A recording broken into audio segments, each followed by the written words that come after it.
So, Ra Holcomb here for PunchOut Boxing. I'm delighted to be here for the first time with soon-to-be debutant pro Mikey G. Harrison. How are you, Mike? I'm all right, pal. How are you?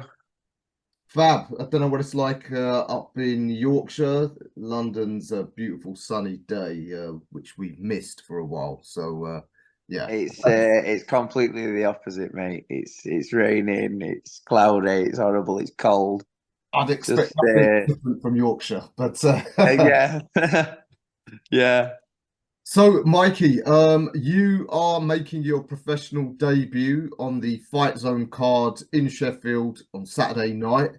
Uh, yeah. so, yeah, just want you to introduce yourselves to the fans. If you could tell us about your boxing background, how you got into it, what you've done, and the decision to go pro. So I've been boxing now since I was about 13-year-old. Up at Titans Boxing Gym in Sheffield, with my coach John Fuchs. He was always my amateur coach. He's got his professional coaching badges as well. Um, and I had about 20, 24, 25 amateur fights, something like that. I'm not too sure on the exact number. A mixed bag of results. But everybody always used to kind of say, stick with it, stick with it. You're gonna make a great pro. You're gonna make a great pro. Um, so I just kept getting that experience.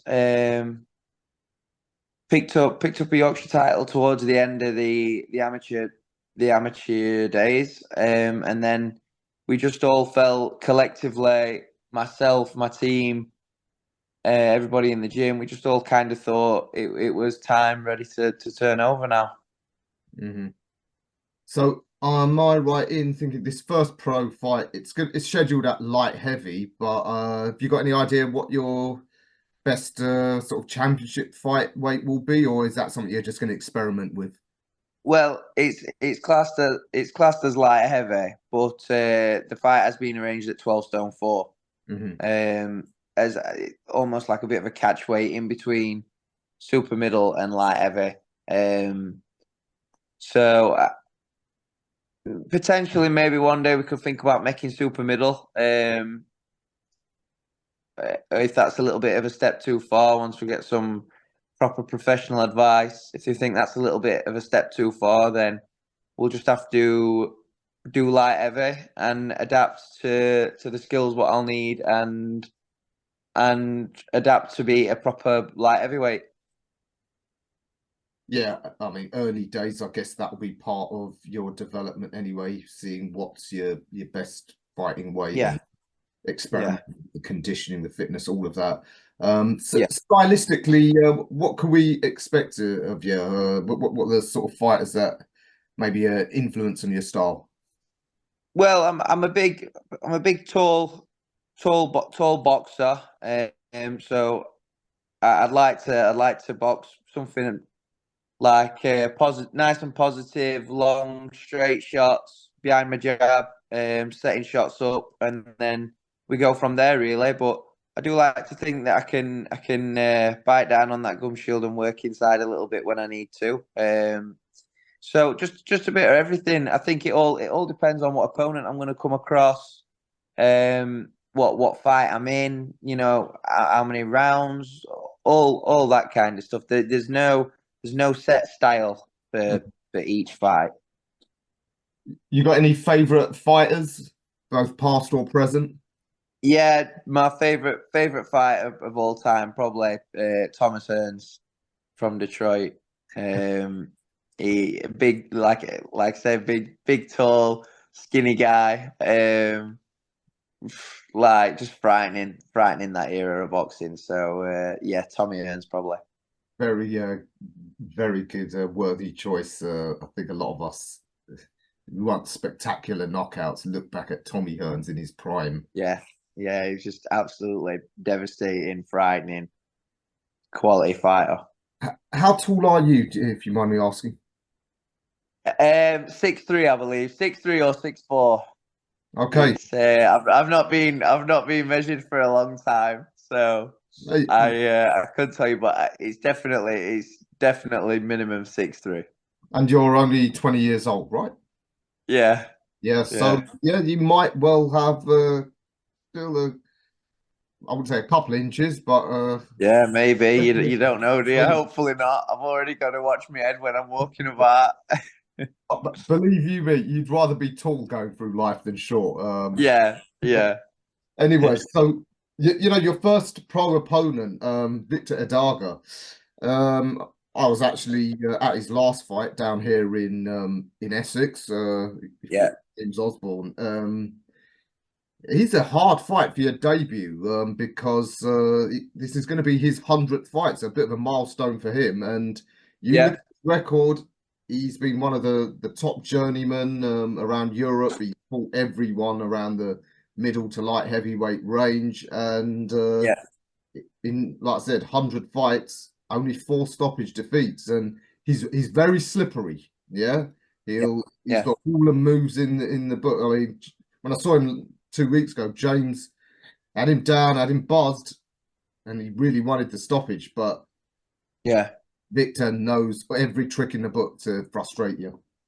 yeah, yeah. That's Victor. Victor's a very he's a very, very experienced fighter. Like you say, he's a very, very tough guy. Like I say, only been stopped three or four times out of whatever.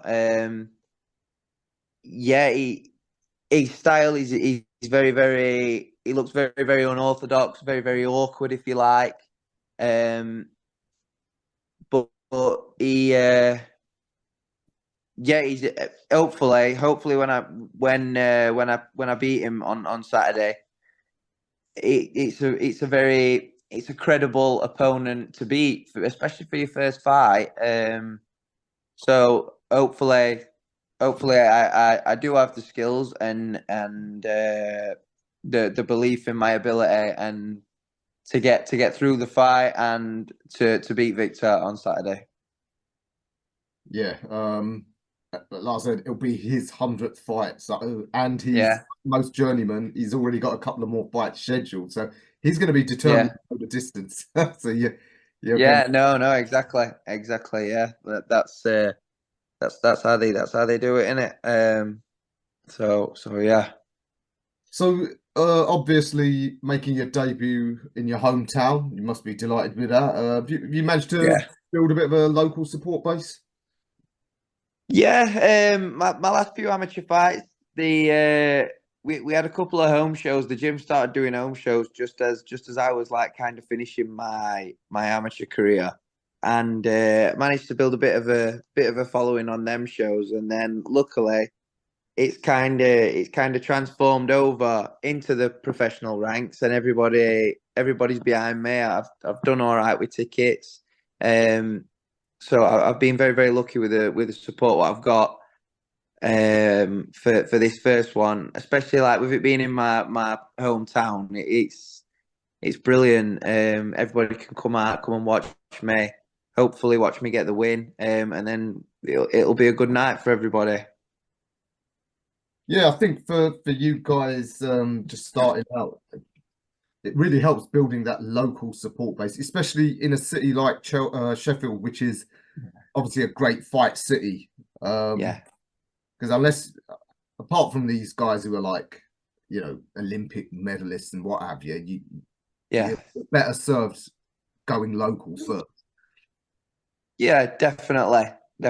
I think it's myself personally. I think it's a harder route. Doing it the way that I'm going to do it, and doing it the way that sort of like not local fight, doing it the way it's sort of almost like grassroots. Yeah. You're starting from the bottom. You've got to sell your tickets. You've got to get this number of this number of ticket sales. You've got to deal with this, deal with that, and it's kind of the harder way to do it, in my opinion. I know that them superstars in amateurs that who win amateur titles left, right, and centre, they're always going to get that interest and the treatment of like your Franks and your Eddies kind of thing.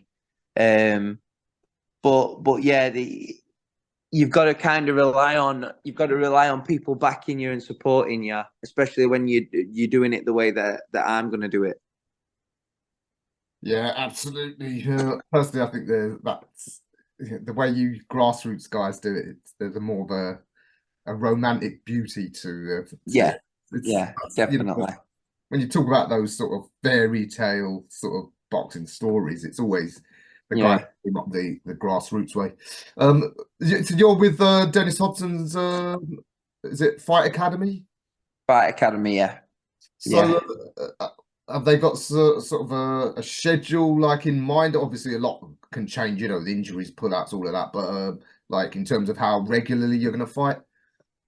Well, I always said from being a young age that when I turn pro, I want to be an active professional. I don't want to just be having 2-3 fights a year and kind of just not being disrespectful when saying this, but I don't just want to be here just to make up the numbers and gradually build fights. I want to get out there. I want to get my name out there. I want to learn. I want to get better. And then hopefully start winning titles and climbing the ladder. So hopefully, I'd love to be having five, six plus fights a year. That'd be the dream. Obviously, there's certain things what you have to get installed and in place right first. That's I'm obviously relying on not getting injured. You might walk out of a fight with a cut, what might put you back a couple of months, or you might pick an injury up in training, what's going to put you behind. You might not be able to sell tickets as regular as once every 2 months. Do you know what I mean? There's a lot of factors what are depending on that, but ultimately, I'd like to think I'd be out 5-6 times a year as an active professional, building and moving from there. Yeah, and obviously you're so young. You can just afford to sort of just have those, as you said, learning fights and fight Yeah, regularly. It's not until you get to championship level that you need those sort of bigger sort of gaps between fights. yeah, Um, yeah. uh, are you a full-time pro? Do you have a day job as well? I do. I work. I'm very very lucky. Really, I left school and I did sport and exercise science at college. I was never really sure what I wanted to do, and I knew that it's very, very hard being a full time professional.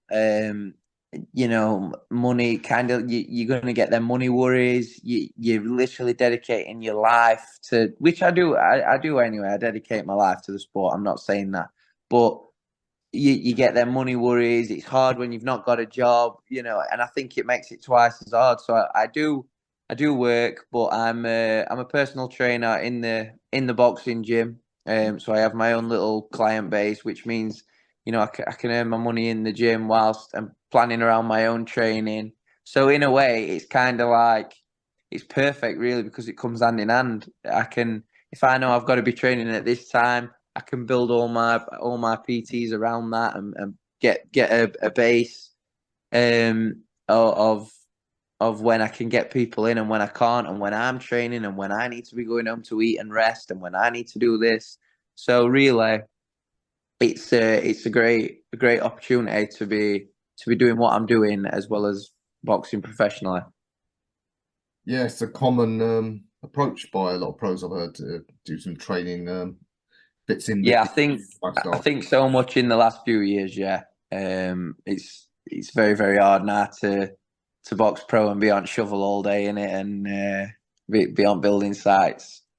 That said, there's still some fighters out there do it, and I don't know how. Exactly, and I take my hat off to him because it must be so hard. Yeah. They deserve the utmost respect. Tell us, outside of boxing, do you have any interests? Do you have any other hobbies? Yeah, yeah, I love all my sports really. So I'll sit and watch sport. Football. I'm a big Sheffield United fan.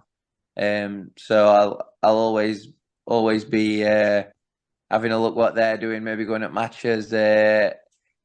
I say when it's nice weather like this time of year, July, but we ain't raining today. I don't mind a bit of fishing. That helps me. That helps me relax. And then just going out, seeing my friends and stuff. Just that seems to pass the time. Yeah, that's me really. Just everything around this. Fishing, surprisingly popular hobby amongst boxers. Spoke to Yeah, Jai Pataya a while back, and he said that's his favorite hobby. So yeah. you're in It good is. company. I can't lie. It is one of mine. It's a hidden little secret for those who don't know. Like I said, you can't beat it on a nice summer's day, sat back, bang, chilling out, just relaxing. It's better when you've not got a fight coming up and you can have a little something to eat. But but yeah, it's just so relaxing, and I think it just, especially like with boxers, I think like the psychological side of it, it's just you can just sit, relax, and switch off. There's not many things in life where you can do that with. Yes, indeed. Yeah, in such a high stress game as boxing, you do need that. Well, that's it, yeah. Keep Hence why you say a lot of boxers like it. Just relaxes them, chills out. indeed. All right, Mikey. Incidentally, what's the G stand for? You what, sorry? What's the G in your name stand for? Isn't it It's Mikey? just a bit of a nickname. It's a bit of a nickname I've always had, Mikey G. Um, and it's just kind of stuck. And then I was thinking of a little little nickname, and I might have a bit of a proper name in a couple of fights time. You don't know, but for now, I just thought Team Mikey G on back of a t-shirt. Yeah, that'll look all right. So just kind of went for that, really. Well, it rolls off the tongue nicely. So for now, with Mikey G, sounds good. Yeah, brilliant. Thank you. All right, absolute pleasure meeting you for the first time. Good luck on your pro You day too, mate. on Saturday Thank night you very much. with a bit Thank of you luck. very much, mate. Very good to speak to you. Thank you for the interview. Thank you, and we'll see you soon. Brilliant. See you later, mate.